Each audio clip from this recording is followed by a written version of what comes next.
সবচেয়ে বড় প্রতিবেশী দেশ ভারতের সাথে বাংলাদেশের সম্পর্ক একেবারে পাল্টে গিয়েছিল ২৪-এর ৫ই আগস্টের পর থেকে। ইউনূসের আমলে তলানিতে গিয়ে থাকা সেই সম্পর্কে নতুন অধ্যায়ের শুরুটা অনেকেই দেখতে পেয়েছিলেন বাংলাদেশের ত্রয়োদশ জাতীয় সংসদ নির্বাচনের আগে থেকেই। বিএনপির সাথে ভারতের সম্পর্কে নতুন রূপ দেখে বিএনপি বিরোধীদের অনেকে এমন মন্তব্য করেছিলেন, ভারতের সাথে সুসম্পর্কের কারণেই বিএনপি ক্ষমতায় এসেছে। যদিও এসব কথার সপক্ষে কোনো প্রমাণ এখনো পাওয়া যায়নি।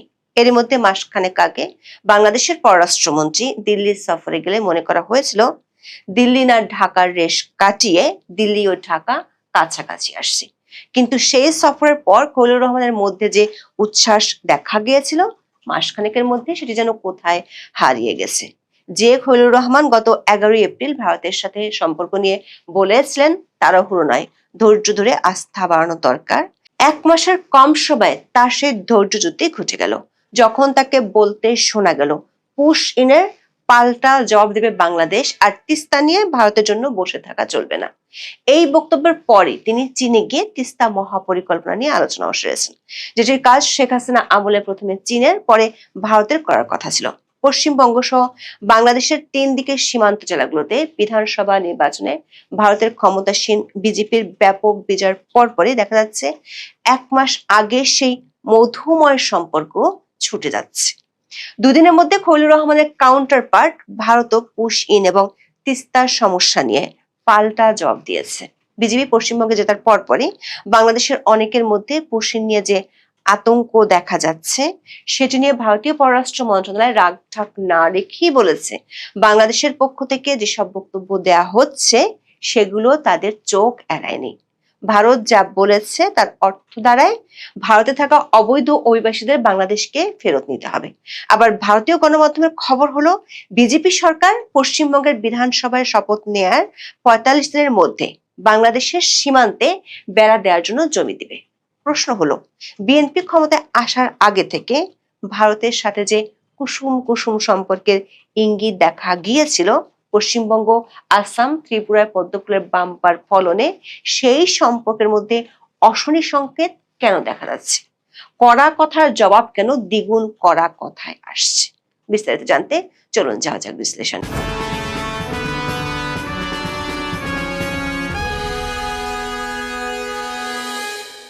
পদ্মফুলের বাম্পার ফলনে একক সংখ্যাগরিষ্ঠতা নিয়ে পশ্চিমবঙ্গে সরকার গঠন করতে চলেছে বিজেপি। শনিবারই তারা বুঝে নেবে দায়িত্ব। কিন্তু এরই মধ্যে পশ্চিমবঙ্গের ভোটের ফল আসার পর থেকে পুশিন নিয়ে ঢাকার পক্ষ থেকে কিছু আশঙ্কার কথা শুধু শোনাই যাচ্ছিল না, বাস্তবে কিছু লক্ষণ দেখা যাচ্ছিল।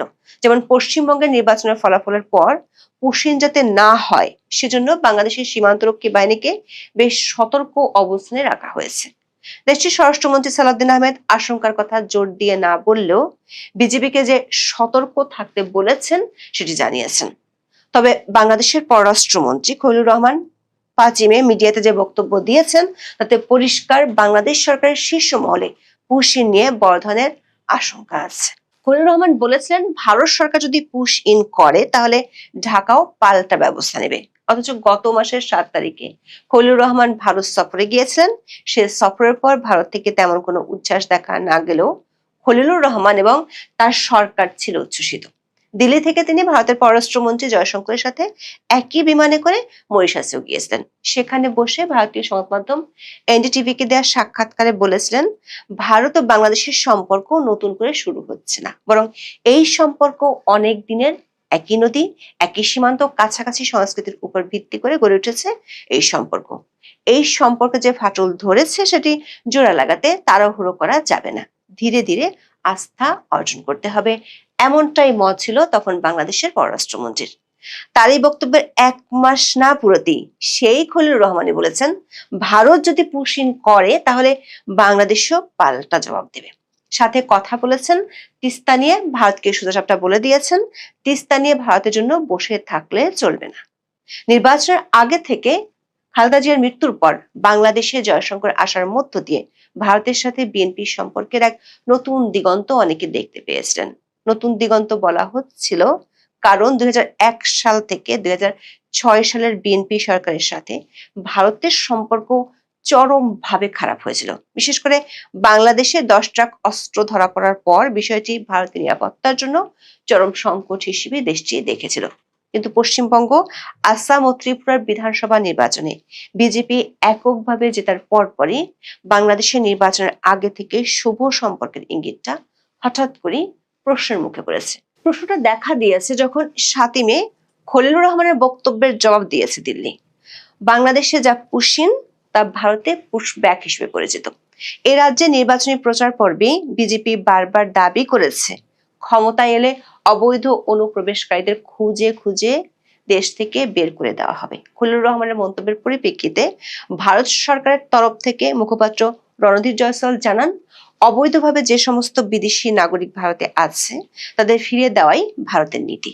তিনি বলেছেন, গত কয়েকদিন ধরে এমন একাধিক মন্তব্য তাদের চোখে পড়েছে। অবৈধ বাংলাদেশিদের ভারত থেকে প্রত্যর্পণের মূল বিষয়টির প্রেক্ষাপটে মন্তব্যগুলোকে বিচার করতে হবে। এতে অবশ্যই বাংলাদেশের সহযোগিতার দরকার বলে তিনি মনে করেন। প্রশ্ন হলো, সে সহায়তাটা কেমন? রণধীর জয়সওয়াল বলেছেন, বর্তমানে বাংলাদেশের সঙ্গে নাগরিকত্ব যাচাইয়ের 2860টিরও বেশি মামলা ঝুলে আছে।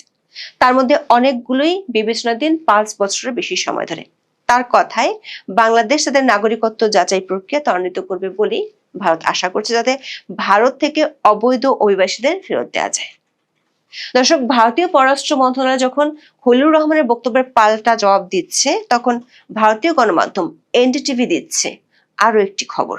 সেটি হলো, পশ্চিমবঙ্গে সরকার গঠনের মাত্র 45 দিনের মধ্যে বাংলাদেশ ভারত সীমান্তে বেড়া নির্মাণের জমি বরাদ্দ দেবে বিজেপি।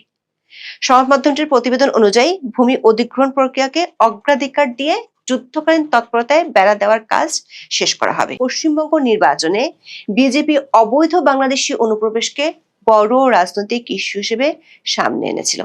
নরেন্দ্র মোদী, অমিত শাহরা যতগুলো জায়গায় সভা করেছেন, অনুপ্রবেশকারীদের রাজ্য থেকে সরানোর বিষয়ে সুর চড়িয়েছিলেন। দলটি অভিযোগ করেছিল, তৃণমূল কংগ্রেস সরকার সীমান্ত দিয়ে অনুপ্রবেশের প্রশ্রয় দিয়ে আসছে। যদিও মমতা ব্যানার্জির তৃণমূল সরকার এই অভিযোগ বরাবরই প্রত্যাখ্যান করেছিল। বিজেপি তার নির্বাচনী ইশতেহারে প্রতিশ্রুতি দিয়েছিল, সরকার গঠনের 45 দিনের মধ্যে ভারত বাংলাদেশ সীমান্তে বেড়া দেওয়ার জন্য জমি বরাদ্দ করা হবে। ভারত ও বাংলাদেশের মধ্যে 4096 কিলোমিটার দীর্ঘ সীমান্ত রয়েছে, যা বাংলা, ত্রিপুরা, আসাম, মেঘালয় এবং মিজোরামের মধ্য দিয়ে বিস্তৃত। বাংলাদেশ ও ভারত বিশ্বের 5ম বৃহত্তম বর্ডার বা সীমানা ভোগকারী দেশ। পশ্চিমবঙ্গের সাথে বাংলাদেশের সীমানা প্রায় 2216 কিলোমিটারের কিছু বেশি। এনডিটিভির প্রতিবেদনে বলা হয়েছে, বিজেপির প্রধান লক্ষ্য হলো সীমান্ত পার হয়ে অনুপ্রবেশ শূন্যের কোঠায় নামিয়ে আনা। রাজ্য সরকারের পূর্ণ সহযোগিতায় বিএসএফ এবং পুলিশ যৌথ অভিযান চালাতে সক্ষম হবে, যার ফলে সীমান্ত জেলাগুলোতে বর্তমানে যে জনতান্ত্রিক পরিবর্তন ঘটেছে তা রোধ করা যাবে। এই লক্ষ্যে দলটি শনাক্ত করো, নির্মূল করো এবং বিতাড়িত করো নীতি বাস্তবায়নের প্রতিশ্রুতি দিয়েছে। এর আগে 2021 সালে পশ্চিমবঙ্গের সীমান্তবর্তী এলাকায় বিএসএফ এর কার্য পরিধি 15 কিলোমিটার থেকে বাড়িয়ে 50 কিলোমিটার করার প্রস্তাব দিয়েছিল মোদী সরকার। তখন একে রাজ্যের অভ্যন্তরীণ বিষয়ে কেন্দ্রের হস্তক্ষেপ দাবি করে প্রস্তাব প্রত্যাখ্যান করে ক্ষমতাসীন তৃণমূল সরকার। সীমান্ত সমস্যা আর পুশিন নিয়ে দুপক্ষের মধ্যে যে কথার উত্তেজনা তৈরি হয়েছে, তার মধ্যে উঠে আসছে বাংলাদেশের সঙ্গে ভারতের সবচেয়ে আলোচিত তিস্তা পানি বন্টন চুক্তি ইস্যু, যেটি অনেক দিন ধরে ঝুলে আছে। চীন যাওয়ার আগে হঠাৎ করে গণমাধ্যমের কাছে বাংলাদেশের পররাষ্ট্রমন্ত্রী খলিলুর রহমান বলে বসেন, তিস্তা নিয়ে ভারতের জন্য বসে থাকা যাবে না। তারপর তিনি চীনে গিয়ে তিস্তা মহাপরিকল্পনা নিয়ে আলোচনাও করেন। তিস্তা নিয়ে টানাপোড়েন বহুদিন আগেই বহু দূর গড়িয়েছিল। 2011 সালে ভারতের নরেন্দ্র মোদীর কেন্দ্রীয় সরকার এই চুক্তি প্রায় করে ফেলেছিল, কিন্তু তখন বাদ সাথে পশ্চিমবঙ্গের তখনকার মুখ্যমন্ত্রী মমতা ব্যানার্জির রাজ্য সরকার। সে চুক্তি হলে বাংলাদেশ পেত 37.5% আর ভারত পেত 42.5% পানি। হিমালয়ের সিকিম অঞ্চল থেকে আসা তিস্তা নদীটির দৈর্ঘ্য 414 কিলোমিটার। এর মধ্যে প্রায় 300 কিলোমিটার ভারত অংশে আর 115 কিলোমিটার বাংলাদেশে পড়েছে। এর মধ্যে ভারত তিস্তার প্রবাহ নিয়ন্ত্রণের মূল কেন্দ্রে গজলডোবা ব্যারেজ করেছে।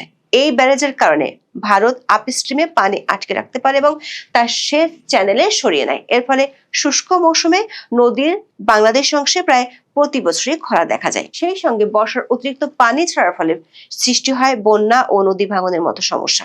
এ নিয়ে বাংলাদেশের রংপুর, গাইবান্ধা, কুড়িগ্রাম, নীলফামারী সহ তিস্তা তীরবর্তী জেলাগুলোয় মানুষের মধ্যে ক্ষোভও দেখা গেছে। এমন অবস্থায় বেশ কয়েক বছর আগে চীনের সহায়তায় একটি মহাপরিকল্পনা হাতে নেয় ঢাকা। দীর্ঘমেয়াদী এই পরিকল্পনার পুরো নাম comprehensive management and restoration of Teesta river project. সমীক্ষার মাধ্যমে ২০১৬ সালে আওয়ামী লীগ আমলে এর প্রাথমিক কাজ শুরু হয়। সমীক্ষা শেষে ২০২৩ সালে একটি মূল্যায়ন প্রতিবেদন তৈরি করা হয়। মহাপরিকল্পনাটির কেন্দ্রে রয়েছে বাংলাদেশ অংশের উজানে একটি বহুমুখী ব্যারেজ নির্মাণ, সেই সঙ্গে ১০২ কিলোমিটার নদী খনন করে তিস্তার গভীরতা বাড়ানো, নদীর দুপাশে ২০৩ কিলোমিটার বাঁধ নির্মাণ করে ভাঙন